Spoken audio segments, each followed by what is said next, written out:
Hi friends, welcome back to my channel. இன்றைக்கி நம்ம சேனலில் பால்வாடியில் கொடுக்கக்கூடிய சத்து மாவை வச்சு புட்டு எப்படி செய்கிறது அப்படின்னு சொல்லிட்டு பார்க்கலாம் வாங்க.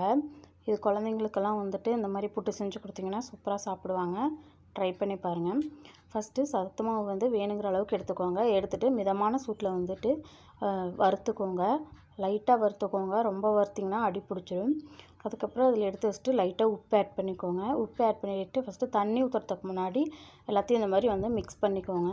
அதுக்கப்புறம் தண்ணி ரொம்ப ஊற்றிடாதீங்க. லைட்டாக ஊற்றி இது மாதிரி தெளித்து விட்டு பிணைஞ்சி விடுங்க. தண்ணி அதிகமாக ஊற்றிட்டிங்கன்னா ரொம்ப கொலன்னு போயிடும். இந்த மாதிரி பிணைஞ்சி விட்டு பார்த்திங்கன்னா இப்படி பிடிக்கிற மாதிரி வரணும். அப்போ தான் புட்டுக்கு பதம் கரெக்டாக இருக்கும். இது நீங்கள் இட்லி தட்டுலேயும் வேக வைக்கலாம். இல்லை இந்த கொலா புட்டுன்னு சொல்கிறக்கூடிய அந்த இது இருக்கும், அதில் செய்கிறதுனால செய்யலாம். நான் இன்றைக்கி இட்லி பாத்திரத்தில் தான் செய்ய போகிறேன். அந்த மூடியில் ஒரு துணி போட்டு இந்த மாதிரி எல்லாத்தையும் போட்டுருங்க.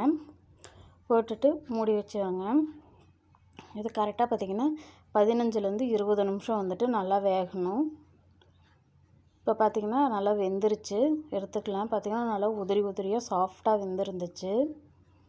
அதுக்கப்புறம் எடுத்துட்டு இது கூட நீங்கள் தேங்காய், நாட்டு சர்க்கரை ஆட் பண்ணி குழந்தைங்களுக்கு கொடுக்கலாம். நீங்கள் ஒயிட் சுகர் போட்டால் தான் நல்லாயிருக்கும். ஆனால் நான் இன்றைக்கி நாட்டு சர்க்கரை தான் ஆட் பண்ணேன். ஒயிட் சுகர் போடலை. நல்லா வெந்துருச்சு. உதிரியாக இருக்குது பாருங்கள். 15லேருந்து 20 நிமிஷம் நல்லா வேக வச்சுக்கோங்க. அப்போ தான் நல்லாயிருக்கும். நாட்டு சர்க்கரை ஆட் பண்ணிக்கோங்க. ஆட் பண்ணிவிட்டு தேங்காய் ஒரு 2-3 ஸ்பூன் ஆட் பண்ணிக்கோங்க. ஆட் பண்ணிவிட்டு எல்லாத்தையும் நல்லா மிக்ஸ் பண்ணிக்கோங்க. மிக்ஸ் பண்ணிவிட்டு அப்படியே கொடுத்திங்கன்னா குழந்தைங்க ஈஸியாக சாப்பிட்டுக்குவாங்க. தேங்க்யூ ஃபார் வாட்சிங். Please subscribe my channel.